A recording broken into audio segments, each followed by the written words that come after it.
Reaksyon ng magulang ni Beyonce, bakit kaya? Beyonce, sinagot na tama lang.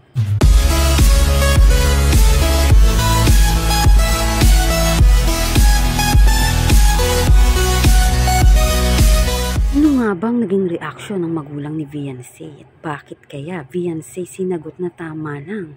Bago po yan, kamusta po kayo mga kalingap? Muling nagbabalik ang inyong lingkod, mini vlog. Naghahatid ng update tungkol sa mga kalingap. Kung bago ka pa lang sa aking channel, mag-subscribe na at huwag kalimutang mag-like para lagi kayong updated sa aking mga videos. Maaring tapusin po muna natin ang video bago po tayo magkomento. Tuloy po natin suportahan ang founder po ng Kalingap na si Kuya Val Santos at Kalingap Rob dahil alam naman natin na madaming natutulungan sila ng mga kababayan natin. Araw-araw po nating suportahan at panoorin ang kanilang mga videos.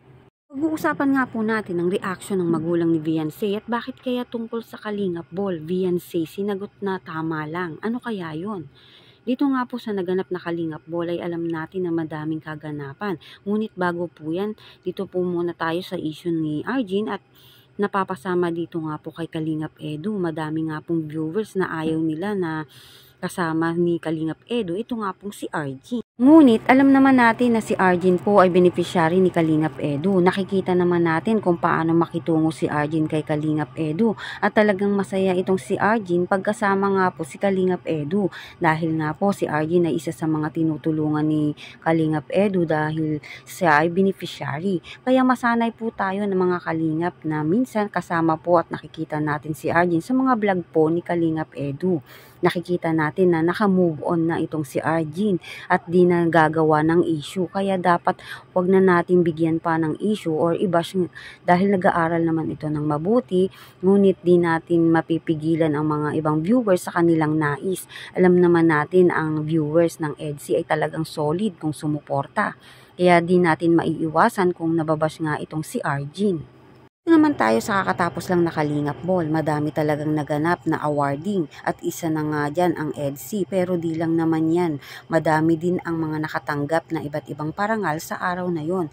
Kanya-kanya din ang mga viewers na mga sinusuportahan lalo na sa love team at di talaga naiiwasan ang ibang viewers. Madaming katanungan. Bakit nakatanggap ng ganito yung isa? Bakit yung isa walang ganito?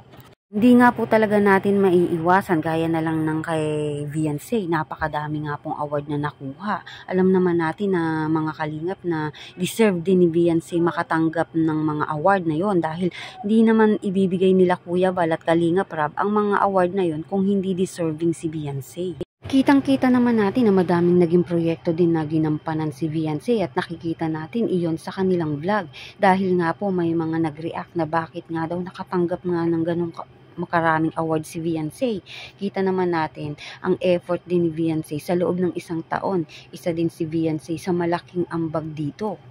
Ano nga ba ang naging reaksyon ng magulang ni Beyonce sa nangyaring Kalingap Ball? Alam naman natin na kung ikaw ang may ganyang anak, madaming award na natanggap, ay sino ba namang di magiging proud sa anak niya, di ba?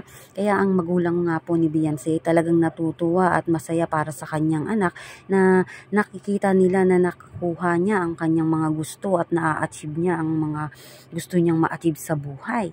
Dito nga po sa sinagot nga po ni Beyonce na tama lang, ang ipinapakita niya ang kanyang best, tama ang pakikitungo sa iba't ibang tao at lalo na sa lahat ay nang naniniwala at nagtitiwala sa kanya.